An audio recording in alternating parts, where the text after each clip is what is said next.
Hello and welcome everyone. So happy new year to all of you once again. नए साल की आपको शुभकामनाएं, क्योंकि इससे पहले भी मैं एक वीडियो बना चुका हूं जिसमें हम लोगों ने देखा था कि sum up to n terms क्या होता है किसी भी ज्योमेट्रिक प्रोग्रेशन के लिए। और इस वाली वीडियो में हम लोग देखेंगे कि इनफाइनाइट ज्योमेट्रिक सीरीज क्या होती है। तो चलिए डायरेक्टली वीडियो के अंदर चलते हैं। तो इनफाइनाइट ज्योमेट्रिक सीरीज पढ़े इससे पहले मेरा आपसे कुछ सवाल है। तो यहाँ पर आपको 4 जीपी दी हुई है, 4 ज्योमेट्रिक प्रोग्रेशन दी रखी है। तो आपको बताना है कि इन चारों ज्योमेट्रिक प्रोग्रेशन में कौन सी ज्योमेट्रिक प्रोग्रेशन इंक्रीजिंग वाली है और कौन सी डिक्रीजिंग वाली है। ठीक है ना, कौन सी ज्योमेट्रिक प्रोग्रेशन इंक्रीजिंग, कौन सी डिक्रीजिंग। और इंक्रीजिंग या डिक्रीजिंग आपको सिर्फ न्यूमेरिकली बताना है। तो जो साइन दिया है ज्योमेट्रिक प्रोग्रेशन के साथ, उस साइन को ध्यान में मत लो। सिर्फ ये देखो कि जो जीपी आपको दे रखी है वो न्यूमेरिकली इंक्रीज कर रही है या न्यूमेरिकली डिक्रीज कर रही है। तो यहाँ पर अगर हम पहली जीपी देखेंगे, अगर हमारी फर्स्ट जीपी देखेंगे तो यहाँ पर हमारी फर्स्ट टर्म है 2। फर्स्ट टर्म है यहाँ पर हमारे पास 2। और यहाँ पर कॉमन रेशो है हमारे पास 2 ही है, हमारे पास कॉमन रेशो भी। और यहाँ पर टर्म्स न्यूमेरिकली क्या कर रही है, इंक्रीज कर रही है। 2 के बाद 4, 4 के बाद 8, 8 के बाद 16, 16 के बाद फिर 32। तो टर्म्स जो है वो न्यूमेरिकली इंक्रीज कर रही है। तो ये हमारे पास एक न्यूमेरिकली इंक्रीजिंग जीपी है। ठीक है ना, ये हमारे पास क्या है, एक increasing GP. Increasing GP, numerically increasing GP. Okay, numerically increasing GP. अगर आप दूसरी जीपी को देखोगे तो दूसरी जीपी में हमारे पास यहाँ पर फर्स्ट टर्म है हमारे पास 1। और कॉमन रेशो क्या है यहाँ पर, कॉमन रेशो है हमारे पास यहाँ पर 1/2। अगर किसी को अब भी कॉमन रेशो ये सब समझ में नहीं आ रहा तो वो ज्योमेट्रिक प्रोग्रेशन की वीडियोस फर्स्ट से देख ले, आपको सब कुछ समझ में आ जाएगा। ठीक है ना, ये सब चीज़ें मैंने पिछले वीडियोस में बताई हुई है। तो आप चैनल पे जाइए, सीक्वेंसेस एंड सीरीज की प्लेलिस्ट बन चुकी है, उस प्लेलिस्ट के अंदर आपको सब कुछ मिलेगा। तो यहाँ पर इस ज्योमेट्रिक प्रोग्रेशन में हमारी फर्स्ट टर्म है 1 और कॉमन रेशो है 1/2। तो ये ज्योमेट्रिक प्रोग्रेशन देखो, 1 के बाद 1/2, 1/2 के बाद 1/4, 1/4 के बाद फिर आएगा 1/8, 1/16। तो ये डिक्रीजिंग जीपी है, न्यूमेरिकली डिक्रीजिंग जीपी है ये एक। ठीक है ना, ये जीपी क्या कर रही है, ये जीपी न्यूमेरिकली डिक्रीज कर रही है। वैसे अगर नीचे वाले में तुम देखोगे तो नीचे वाले में यहाँ पर क्या है, हमारे पास फर्स्ट टर्म है -3। और कॉमन रेशो क्या है, कॉमन रेशो भी इसमें क्या है, इसमें कॉमन रेशो -3 ही है। तो ये जीपी न्यूमेरिकली क्या कर रही है, इंक्रीज कर रही है। ठीक है ना, 3 के बाद 9, 9 के बाद 27। हाँ, साइन माइनस है, बट मैंने पूछा आपसे न्यूमेरिकली, न्यूमेरिकली इंक्रीजिंग या न्यूमेरिकली डिक्रीजिंग। और अगर आप लास्ट वाली देखोगे तो लास्ट वाले में हमारे पास फर्स्ट टर्म है -1/3। और यहाँ पर हमारे पास कॉमन रेशो है -1/3। तो ये कैसी जीपी है, एक डिक्रीजिंग जीपी है, क्योंकि -1/3 फिर 1/9 फिर -1/27, यानी ये जीपी जीरो को अप्रोच कर रही है। ये भी क्या है, डिक्रीजिंग जीपी। तो इन 4 एग्जाम्पल्स को देख के क्या हम कुछ कंक्लूजन निकाल सकते हैं क्या। तो इन 4 एग्जाम्पल को देख के हमें समझ में आता है कि ये जो सेकेंड वाला एग्जाम्पल है और ये फोर्थ वाला जो एग्जाम्पल है, ये एक डिक्रीजिंग जीपी है, न्यूमेरिकली डिक्रीजिंग जीपी है। न्यूमेरिकली यहाँ पर टर्म्स क्या हो रही है, डिक्रीज हो रही है। तो इनके कॉमन रेशो पर अगर आप नजर डालेंगे तो इसमें कॉमन रेशो है इधर -1/3, यहाँ पर 1/2। ठीक है, तो डिक्रीजिंग वाले में कॉमन रेशो हमारा क्या आ रहा है, -1 से 1 के बीच में आ रहा है। अगर इंक्रीजिंग वालों में तुम लोग देखोगे, इंक्रीजिंग वाले में तुम लोग देखोगे तो कॉमन रेशो क्या आ रहा है, 1 से ज्यादा r=2, या -1 से ज्यादा r=-3। तो जब भी हमारा कॉमन रेशो 1 या -1 के बीच में होता है तो हमारी जो ज्योमेट्रिक प्रोग्रेशन बनती है वो होती है न्यूमेरिकली डिक्रीजिंग। ठीक है, हमारी जो ज्योमेट्रिक प्रोग्रेशन होती है वो न्यूमेरिकली क्या करती है, डिक्रीज करती है। क्योंकि हर एक टर्म को तुम -1 से लेकर 1 के बीच में किसी नंबर से मल्टीप्लाई करोगे। तो -1 से लेकर 1 के बीच में अगर किसी नंबर से मल्टीप्लाई किया तो वो क्या हो जाएगा, नंबर न्यूमेरिकली डिक्रीज हो जाएगा। तो हमारी जो जीपी आएगी वो डिक्रीज करती जाएगी।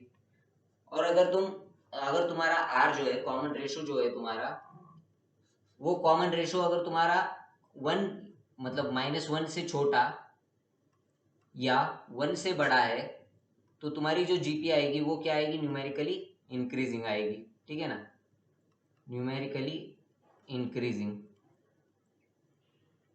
तो सर इन चीज़ों को रिप्रेजेंट करने का क्या कोई आसान सा तरीका है क्या। बिल्कुल, इन चीज़ों को रिप्रेजेंट करने का एक आसान सा तरीका है। तो किसने मॉड पढ़ रखा है, mod, modulus function. Modulus function क्या होता है, अगर तुम्हें दिया जाए कि 2 का मॉड बताओ तो 2 का मॉड क्या आएगा, 2 ही आएगा।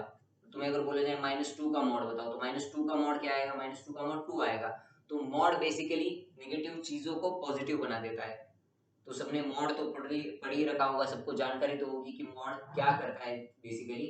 तो यहाँ पर r-1 से 1 के बीच में ये लिखने से हम बच सकते हैं, हम ये लिख देंगे कि mod r less than 1, mod r less than 1, यानी अगर हम r का मॉडुलस ले और वो लेस देन 1 आ जाए तो टर्म्स हमारी क्या करेगी, न्यूमेरिकली डिक्रीज। तो इसमें सभी नेगेटिव नंबर्स भी आ जाएंगे, क्योंकि -1 से लेकर 0 तक जो नंबर है नेगेटिव, उनका मॉड भी 1 से नीचे ही होगा, और 0 से लेकर 1 तक जो नंबर है उनका मॉड 1 से छोटा ही आएगा। और इसको हम क्या लिख सकते हैं, इसको हम लिख सकते हैं कि जब आपका मॉड r ग्रेटर देन 1 होगा तो आपकी जीपी जो है वो क्या करेगी, न्यूमेरिकली इंक्रीज करेगी।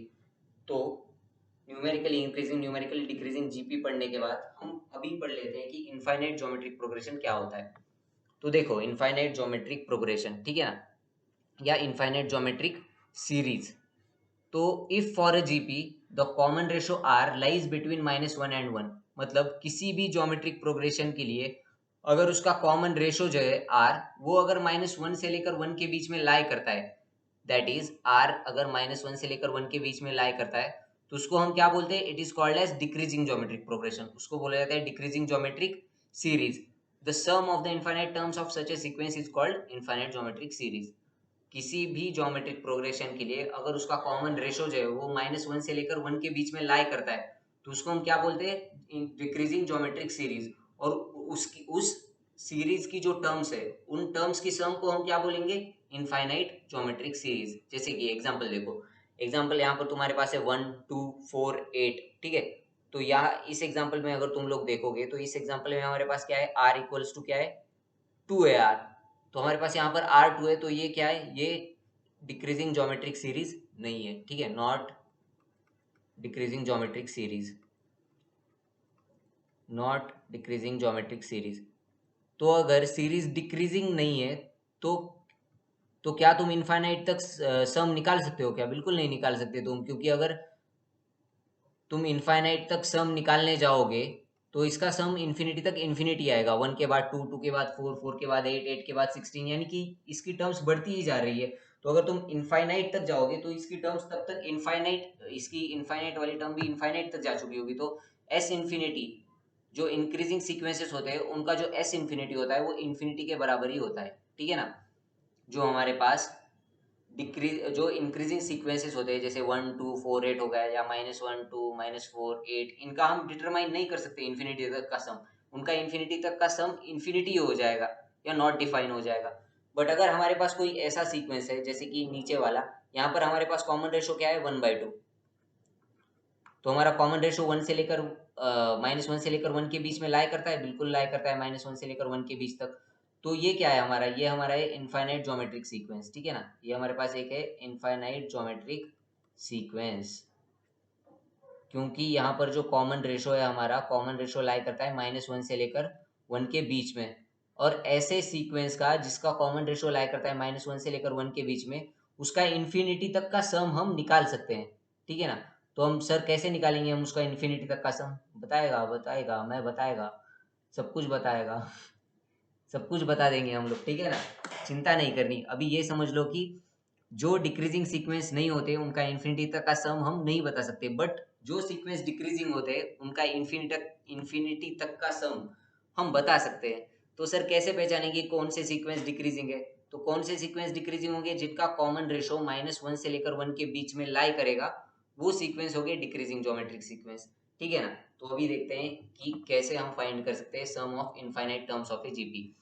तो लेट्स अज्यूम कि एक हमारे पास जीपी है, एक हमारे पास ज्योमेट्रिक प्रोग्रेशन है जिसका फर्स्ट टर्म है हमारे पास ए, और कॉमन रेशो है हमारे पास आर, जहां पर आर हमारा लाई करता है -1 से लेकर 1 के बीच में। तो जीपी क्या हो जाएगी, A comma A R comma A R square comma A R cube dot dot dot, ठीक है ना, इन्फिनिटी तक जाएगी ये, इन्फिनिटी तक जाएगी। तो इसका सम क्या हो जाएगा इन्फिनिटी तक का? तो इन्फिनिटी तक के सम को हम एस इन्फिनिटी से डिनोट कर लेते हैं, ठीक है। तो एस इन्फिनिटी क्या होगा, एस इन्फिनिटी आएगा A plus A R square plus, ऐसे ये चलता चला जाएगा, ठीक है। तो किसने पिछला वाला वीडियो देखा है, sum of n terms of n GP? तो sum of n terms of GP में हमने क्या करा था, हमने इक्वेशन की दोनों साइड को r से मल्टीप्लाई किया था। तो अगर किसी ने sum of infinite terms sum of n terms of a GP वाला वीडियो नहीं देखा है, जिसमें हमने प्रूव किया था कि फॉर्मूला जो होता है जीपी की सम का वो कैसे आता है, तो वो वीडियो जाके पहले आप देख लो, उससे ये ज्यादा समझ में आएगा। ठीक है, तो एस इन्फिनिटी क्या होगा, ए प्लस ए आर स्क्वायर। तो पिछली वाली ट्रिक ही हम यहाँ पर इस्तेमाल करेंगे। क्या ट्रिक है हमारे पास, हम यहाँ पर दोनों तरफ से r से मल्टीप्लाई कर देंगे, लेफ्ट हैंड साइड और राइट हैंड साइड को। तो लेफ्ट हैंड साइड क्या आ जाएगा हमारे पास, आर एस इन्फिनिटी, और राइट हैंड साइड में क्या आ जाएगा, ए की जगह ए आर। ए आर को अगर आर से मल्टीप्लाई करेंगे तो ए आर स्क्वायर, ए आर स्क्वायर को अगर आर से मल्टीप्लाई करेंगे तो ए R cube plus dot dot dot. ठीक है, तो हमने इसके बाद क्या किया था, हमने इक्वेशन 1 में से इक्वेशन 2 को माइनस कर दिया था। तो इक्वेशन 1 में से अगर आप माइनस करोगे इक्वेशन 2 को, तो क्या आ जाएगा, देखो, तो S infinity minus are S infinity, और राइट हैंड साइड में क्या बचेगा। ठीक है, यहीं पर ध्यान दो, यहीं पर इंपॉर्टेंट है राइट हैंड साइड में। तो राइट हैंड साइड में अगर आप आर एस इन्फिनिटी से इसको माइनस करोगे तो ए आर से ए आर कट जाएगा, ए आर स्क्वायर से ए आर स्क्वायर कट जाएगा, वैसे ही सिमिलरली ए आर क्यूब से ए आर क्यूब कट जाएगा, ए आर रेस टू 4 से A R raise to 4 cut जाएगा, और ये इन्फिनिटी तक चलता चला जाएगा। ये इन्फिनिटी तक चलता चला जाएगा और सभी टर्म्स कैंसिल हो जाएंगी। ठीक है ना, ये इन्फिनिटी तक चलता जाएगा और सभी टर्म्स कैंसिल हो जाएगी। तो सर बचेगा क्या, बचेगा सिर्फ इतना ए, तो ए यहाँ पर आ जाएगा। ठीक है, ये एक बहुत ही ब्यूटीफुल सा स्टेप है यहाँ पर। तो यहाँ से अगर आप एस इन्फिनिटी को कॉमन ले लोगे तो अंदर बचेगा 1 माइनस आर, और हमारे पास यहाँ पर आ जाएगा इक्वल्स टू ए। तो एस इन्फिनिटी क्या आ जाएगा, A upon 1 minus are. S infinity हमारे पास आ जाएगा ए अपॉन 1 माइनस आर। तो ये हमारे पास एक फॉर्मूला आ गया एस इन्फिनिटी का, एस इन्फिनिटी तक का। सर ये फॉर्मूला कहाँ पर लगाना है, ये फॉर्मूला लगाना है जब आपको इन्फिनिटी तक सम फाइंड करना हो किसी भी डिक्रीजिंग जीपी का। कंडीशन याद रखो, जीपी कैसी होनी चाहिए, जीपी होनी चाहिए डिक्रीजिंग। सर कैसे पता करेंगे कि जीपी जो है वो डिक्रीजिंग है, तो उसका जो कॉमन रेशो है, कॉमन रेशो -1 से लेकर 1 तक के बीच में लाई करना चाहिए। तो जब हम आगे क्वेश्चंस करेंगे तो क्वेश्चंस में आपको समझ में आएगा कॉमन रेशो -1 से लेकर 1 तक के बीच में लाई करना चाहिए, तभी हम इसको फाइंड कर सकते हैं। तो फॉर्मूला डिराइव कैसे हुआ सबको समझ में आ गया। तो इस फॉर्मूले को डिराइव करने का एक और मेथड भी है, तो उस मेथड से तो हमने डिराइव कर ही लिया, एक और मेथड से देख लो कैसे डिराइव कर सकते हैं हम लोग। तो हमें पता है कि Sn जो होता है, यानी कि n टर्म्स तक का सम किसी भी जीपी का, वो हमारे पास क्या आता है, a into 1 minus are raise to n upon 1 minus r होता है कि नहीं। पिछली वीडियो में मैंने बताया था कि कैसे होता है, या आप ऐसे भी लिख सकते हो इसको, a into r raise to n minus 1 upon r minus 1, कैसे भी लिख सकते हो, दोनों सेम ही फॉर्मूले है। ठीक है ना, दोनों सेम ही फॉर्मूले, बस ऊपर नीचे -1 से मल्टीप्लाई करके दूसरा वाला आ जाएगा। तो ये हमारे पास जीपी का हमें पता था कि a into 1 minus are s to n upon 1 minus r हमारे पास क्या है, किसी भी जीपी का फॉर्मूला है। तो देखो, तो अगर कोई डिक्रीजिंग जीपी हमारे पास दे रखी है, तो डिक्रीजिंग जीपी का जो कॉमन रेशो होगा वो लाई करेगा -1 से लेकर 1 के बीच में। ठीक है सर, हम एक एग्जांपल लेना चाहते हैं -1 से लेकर 1 के बीच में, तो एक एग्जांपल लेके देखो 0.1। ठीक है, 0.1 लाई करता है -1 से लेकर 1 के बीच में। अगर तुम इसकी पावर 1 करोगे तो क्या आ जाएगा, 0.1 ही आ जाएगा। पावर 1 किया तो 0.1 ही आता है। अगर तुम इसकी पावर 2 करोगे, ठीक है ना, अगर तुम इसकी पावर 2 करोगे, 0.1 की पावर अगर तुम 2 करोगे तो 0.1 का स्क्वायर करने से क्या आता है सर, 0.1 का स्क्वायर करने से तो 0.01 आ जाता है, यानी वैल्यू क्या करती है, वैल्यू करती है डिक्रीज। ध्यान से इस चीज को ऑब्जर्व करो, 0.1 का अगर तुम क्यूब करोगे तो क्या आएगा तुम्हारे पास, 0.001, वैल्यू और डिक्रीज करे। वैसे ही अगर तुम 0.1 रेस टू 4 करोगे तो क्या आएगा, 0.0001। सही बात है, सही बात है ना, वैल्यू क्या कर रही है, वैल्यू कर रही है डिक्रीज। तो अगर तुम ऐसे ही करते जाओगे 0.1 टू द पावर इंफिनिटी तक, तो 0.1 टू द पावर इंफिनिटी ये जीरो की तरफ ही चलता चला जाएगा, यानी ये अप्रोक्सीमेटली जीरो के इक्वल होता चला जाएगा, क्योंकि वैल्यू डिक्रीज कर रही है। जैसे जैसे तुम पावर बढ़ा रहे हो, तो पावर जब तुम इंफिनिटी तक लेके जाओगे, तो ये जो टर्म है, ये टर्म अप्रोक्सीमेटली जीरो के इक्वल हो जाएगी, जीरो के ही इक्वल हो जाएगी ये वाली टर्म। सबको समझ में आ रहा है ना। और ये बस 0.1 के साथ ही नहीं होता, अगर तुम कोई भी नंबर लो, -1 से लेकर 1 के बीच में अगर तुम कोई भी नंबर लो और उसकी पावर बढ़ाते जाओ तो वो नंबर 0 की तरफ चलता चला जाएगा। -1 से लेकर 1 के बीच में कोई भी नंबर लो, उसकी पावर बढ़ाते जाओ तो नंबर छोटा छोटा छोटा होता चला जाएगा, 0 की तरफ चलता चला जाएगा। तो तुम्हारे लिए एक होमवर्क भी है, तुम नंबर्स लेके ट्राई कर सकते हो, 2-3 नंबर्स लो और ट्राई करो कि उनकी पावर बढ़ाने से वो नंबर 0 की तरफ टेंड होता चला जाएगा। तो इसी फैक्ट का हम अब इस्तेमाल करेंगे, ठीक है ना। तो इसी चीज का हम इस्तेमाल करके हम डायरेक्टली फॉर्मूला डिराइव करेंगे एस इन्फिनिटी का। तो देखो, तो हमें पता है कि एस एन हमारे पास होता है A into one minus are raise to n upon one minus R. तो अगर एन को हम इन्फिनिटी चूज करेंगे तो हमारे पास क्या आ जाएगा, A into one minus R to the power infinity upon one minus R. आएगा कि नहीं, ये आएगा हमारे पास। तो अगर ये हमारे पास आ गया तो इसके बाद आर हमें पता है, आर हमारे पास क्या है, क्योंकि हमारे पास एक डिक्रीजिंग जीपी है, तो हमारे पास एक डिक्रीजिंग जीपी है, इसलिए जो आर होगा हमारा वो -1 से लेकर 1 के बीच में लाई करेगा, करेगा कि नहीं। आर जो होगा वो -1 से लेकर 1 के बीच में लाई करेगा, यहाँ पर -1 से लेकर 1 के बीच में लाई करेगा। और हमने देखा कि जब -1 से लेकर 1 के बीच में जो नंबर्स होते हैं उनकी अगर हम पावर बढ़ाते हैं तो नंबर कहाँ टेंड करते हैं, वो नंबर टेंड करते हैं 0 की तरफ। तो जो आर रेज टू इन्फिनिटी है, आर रेज टू इन्फिनिटी है, ये अप्रोक्सीमेटली इक्वल हो जाएगा 0 के, होगा कि नहीं। इन्फिनिटी तक तुम पावर लेते चले जा रहे हो तो वो अप्रोक्सीमेटली इक्वल हो जाएगा 0 के। तो ये जो टर्म है हमारे पास 1 minus are raise to infinity, यहाँ पर आर रेज टू इन्फिनिटी तो हमारे पास 0 है, तो ये टर्म क्या बन जाएगी डायरेक्टली, ये टर्म बन जाएगी 1 डायरेक्टली, क्योंकि आर रेज टू इन्फिनिटी 0 है तो 1 माइनस 0 1।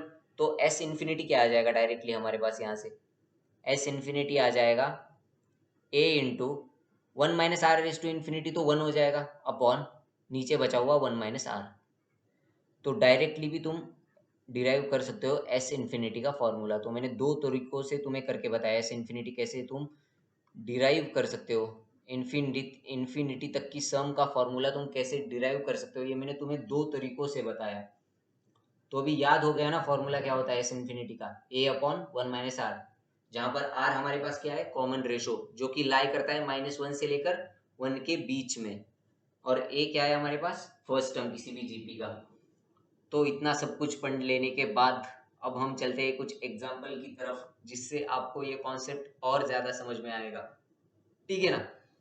तो हमारा पहला एग्जाम्पल है ये, हमें बोला है कि find the value of X, find the value of ये X plus x raise to 1/2, यहाँ पर बीच में प्लस है, ठीक है, कॉमन है ये, बीच में प्लस ले लो यहाँ पर, x plus x raise to 1/2 plus x raise to 1/4 plus dot dot dot. तो यहाँ पर बताओ, यहाँ पर हमारा फर्स्ट टर्म क्या है, हमारे पास फर्स्ट टर्म है यहाँ पर x, और हमारे पास कॉमन रेशो क्या है, कॉमन रेशो निकालने के लिए आप अगली वाली टर्म को पिछली वाली टर्म से डिवाइड कर सकते हो। तो x रेज टू 1/2 को x से डिवाइड कर दो, क्या आ जाएगा, ये आ जाएगा x रेज टू -1/2, ठीक है ना। तो ये है हमारे पास कॉमन रेशो, और यहाँ पर दिया नहीं क्वेश्चन में, बट ये मान लो कि जो कॉमन रेशो है इस जीपी का वो लाई करता है -1 से लेकर 1 के बीच में, तभी तुमको बोला गया है कि फाइंड करो इनफाइनाइट तक का सम। क्योंकि अगर -1 से लेकर 1 के बीच में लाई नहीं करेगा तो डायरेक्टली उसका, अगर वो पॉजिटिव में होगी वो जीपी तो उसका सम हो जाएगा इन्फिनिटी, नेगेटिव में होगी तो हो जाएगा माइनस इन्फिनिटी। तो ये मान लो कि इसका जो कॉमन रेशो है वो -1 से लेकर 1 के बीच में दिया हुआ है। तो पॉज करके ट्राई कर सकते हो तुम लोग, बहुत ही आसान सा क्वेश्चन है यहाँ पर। आधा क्वेश्चन तो मैंने ही सॉल्व कर दिया है पहले ही, बस आधा पार्ट, आगे का आधा पार्ट तुम लोगों को सॉल्व करना है, बस फॉर्मूले के अंदर डालना है उसको। तो देखो क्या आएगा, एस इन्फिनिटी हमें पता है, एस इन्फिनिटी क्या होता है हमारे पास, एस इन्फिनिटी हमारे पास होता है A upon one minus R, सही बात, जय बात, सही बात है ना, A upon one minus R. तो ए क्या है हमारे पास, ए हमारे पास X upon one minus, common ratio क्या है हमारे पास, कॉमन रेशो हमने निकाला है एक्स टू द पावर -1/2। तो एक्स टू द पावर -1/2 को हम क्या लिख सकते हैं, इसको हम लिख सकते हैं, एक्स टू द पावर -1/2 को हम क्या लिख सकते हैं, इसको लिख सकते हैं 1/x टू द पावर 1/2, ठीक है ना। माइनस की पावर रेसिप्रोकल में जाने के बाद क्या हो जाती है, प्लस, एक्सपोनेंट का रूल है, आसान सा रूल। तो अगर इसको यहाँ पर डालेंगे कॉमन रेशो को 1/x⁴ तो ये क्या हो जाएगा आगे x, तो नीचे डिनोमिनेटर में आ जाएगा यहाँ पर x⁴ आ गया यहाँ पर, और ऊपर क्या हो जाएगा x⁴ -1। डिनोमिनेटर को मैंने सॉल्व किया, नीचे ये आ गया। तो आगे क्या होगा s इन्फिनिटी इक्वल टू क्या होगा, ये x⁴ ऊपर चला जाएगा तो बन जाएगा x into x⁴ upon x⁴ सही बात। इसके बाद ये दोनों पावर ऐड हो जाएंगी 1 और 1/2, क्योंकि जब x⁴y इंटू x⁴z होता है तो वो क्या बन जाता है x⁴y प्लस z। तो x⁴1 इंटू x⁴1/2 क्या बन जाएगा x⁴1 प्लस 1/2। तो 1 प्लस 1/2 हमारे पास हो जाएगा 3/2 अपॉन x⁴1/2 -1। ठीक है, यहाँ तक छोड़ सकते हो, तुम इसे छोड़ सकते हो यहीं पर इसको, ठीक है ना। आगे ज़्यादा सॉल्व करने की ज़रूरत नहीं, क्योंकि चीज़ें दे नहीं रखी आके कि x की ये वैल्यू है, x की वो वैल्यू है, तो यहाँ तक करके तुम इसे छोड़ सकते हो। तो ये क्वेश्चन सबको समझ में आया। तो अगला एक और क्वेश्चन देखते हैं। देखो एक और क्वेश्चन दिया हुआ है तुम्हें, जिसमें तुम्हें वैल्यूज दे रखी है। तो ये क्वेश्चन पढ़ो, खुद से सॉल्व करो, ट्राई करो, एटलीस्ट खुद से अच्छे से ट्राई करो। कर लिया ट्राई? चलो मैं बता देता हूँ फिर। देखो क्या बोला गया है क्वेश्चन में बोला गया कि the sum of an infinite GP. तो हमें एक इनफाइनाइट जीपी का सम बताना है, जिसकी फर्स्ट टर्म है हमारे पास 28। फर्स्ट टर्म हमें दे रखी है 28, और फोर्थ टर्म उसकी दे रखी है हमें 4/49, और उस जीपी का हमें सम बताना है इनफाइनाइट तक। तो जो दे रखा है उससे हम निकाल लेते हैं कि क्या क्या हम निकाल सकते हैं, ठीक है। तो ए हमें पता है, फर्स्ट टर्म हमें पता है। फर्स्ट टर्म क्या है हमारे पास 28। अब हमें पता है फोर्थ टर्म क्या है T4। तो T4 क्या हो जाएगा AR³ हो जाएगा। AR⁻n−1 होता है nth टर्म। तो फोर्थ टर्म क्या हो जाएगा AR⁴ यानी कि AR³। तो AR³ हमें दे रखा है, ये क्या दे रखा है फोर्थ टर्म 4/49। ओके, मान लिया ये भी।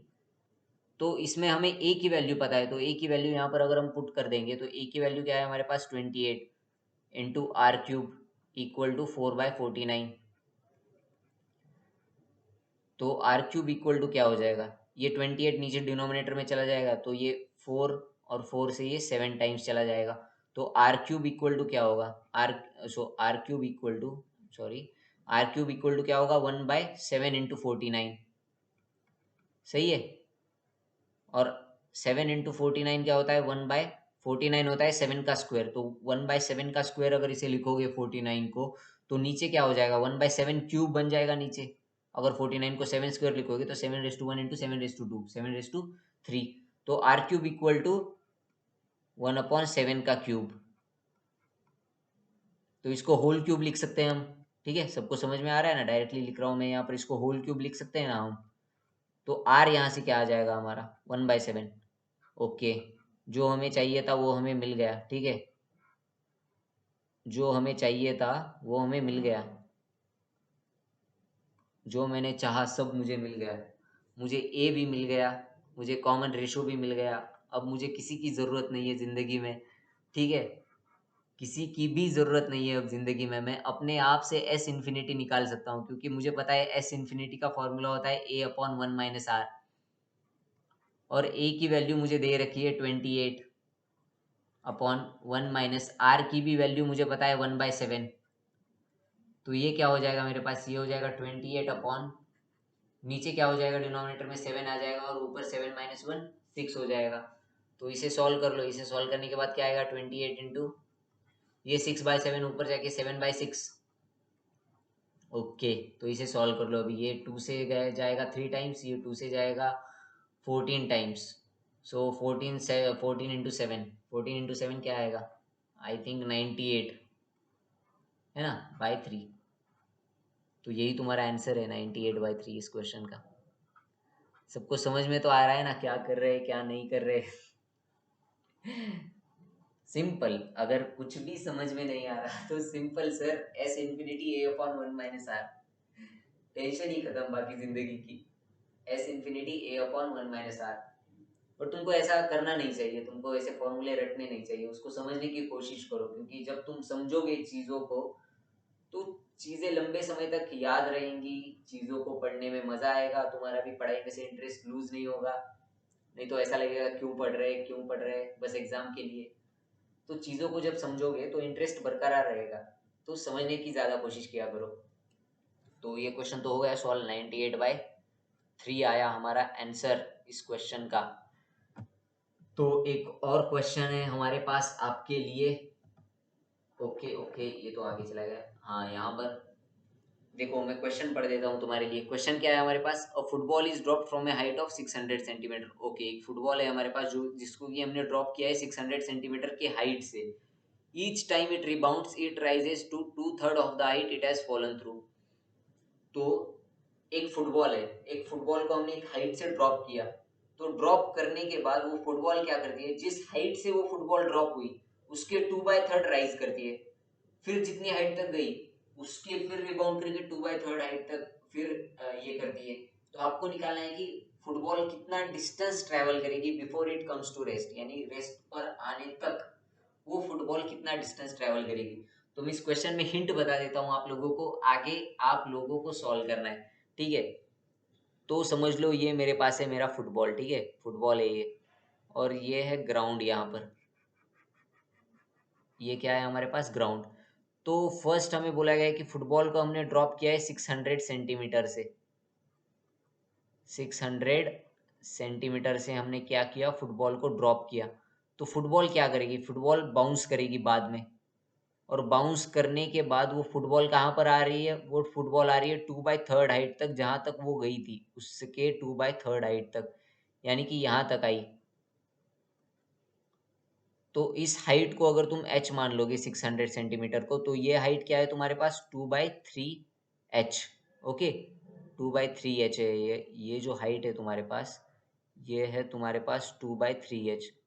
फिर क्या होगा, फिर ये फुटबॉल नीचे आएगी, फिर ये फुटबॉल नीचे आएगी, नीचे टकराएगी और टकराने के बाद बाउंस करेगी। बट इस बार कितना बाउंस करेगी फुटबॉल? इस बार क्या 2/3h ही बाउंस करेगी क्या? नहीं, ये फुटबॉल बाउंस कितना कर रही है, जितने से ये गिरी है, तो ये 2/3h से गिरी थी, तो ये 2/3h हाइट के 2/3h टाइम्स, 2/3h हाइट के 2/3h टाइम्स ये बाउंस करेगी बाद में। फिर से ये जाएगी, फिर से ये बाउंस करेगी, उसके बाद कितना करेगी, इस हाइट के 2/3h टाइम्स, इस हाइट के 2/3 टाइम्स ये बाउंस करेगी।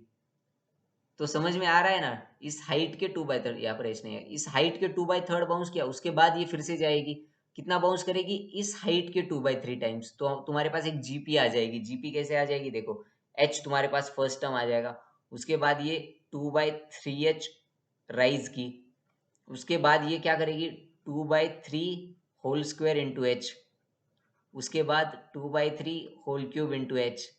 तो ये तो मैं सोल्यूशन ही बता रहा हूँ तुम लोगों को, ये ऐसे ही चलता चला जाएगा इन्फिनिटी तक। तो तुम्हें सम निकालना है इस सीरीज का। एच तुम्हारे पास पता है पहले से ही 600 सेंटीमीटर है, बट तुम्हें क्वेश्चन में दिया क्या गया है, बोलो, क्वेश्चन में तुम्हें फाइंड करना है डिस्टेंस, ऐसा डिस्टेंस जितने से वो ट्रेवल करेगी। तो यहीं पर थोड़ा सा कैच है क्वेश्चन के अंदर, ठीक है ना। तो क्वेश्चन को ट्राई करो, बहुत ही अच्छा क्वेश्चन है ये। तो मैं हमेशा ट्राई करता हूँ कि तुम्हें ऐसे क्वेश्चन दिए जाए जिससे तुम्हारा दिमाग थोड़ा सा तेज हो, ठीक है ना, तुम्हारा दिमाग थोड़ा सा तेज हो, ऐसे क्वेश्चन देने के लिए मैं ट्राई करता हूँ हमेशा। तो क्वेश्चन को ट्राई किया करो, क्वेश्चन नहीं आया तो कोई बात नहीं, कोई यहाँ पर हमें फांसी नहीं दे रहा, ठीक है ना, कोई यहाँ पर हमें सजा नहीं मिल रही किसी के लिए, बट ट्राई करना है क्वेश्चन को। अगर नहीं आया तो स्कूल में तुम पूछ सकते हो टीचर से, टीचर से पूछो स्कूल में, या तुम पूछ सकते हो फिर अपने ट्यूशन में, अगर तुम कहीं पर हो तो ट्यूशन में पूछ सकते हो, या फिर मोबाइल में कई सारे ऐप्स होते हैं जैसे कि डाउट नट, ये वो, वहां पर तुम सर्च कर सकते हो। बट ये सब तुम्हें करना है तब जब तुम खुद से ट्राई करो पहले क्वेश्चन को, ठीक है ना। तो पहले क्वेश्चन को खुद से ट्राई करो, उसके बाद तुम पूछो, कहीं से सॉल्यूशन ढूंढो, खुद से सॉल्यूशन ढूंढने का ट्राई करो, ठीक है ना। तो आज हम लोगों ने पढ़ा कि इनफाइनाइट ज्योमेट्रिक सीरीज क्या होता है। इसके बाद हम पढ़ेंगे कि ज्योमेट्रिक मीन क्या होता है।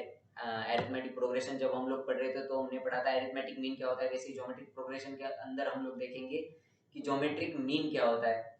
So thanks for watching. अगर वीडियो पसंद आया हो तो वीडियो को लाइक करें, शेयर करें दोस्तों के साथ और चैनल को सब्सक्राइब करें। और मैं मिलता हूँ आपसे अगली वीडियो में, तब तक के लिए बाय बाय।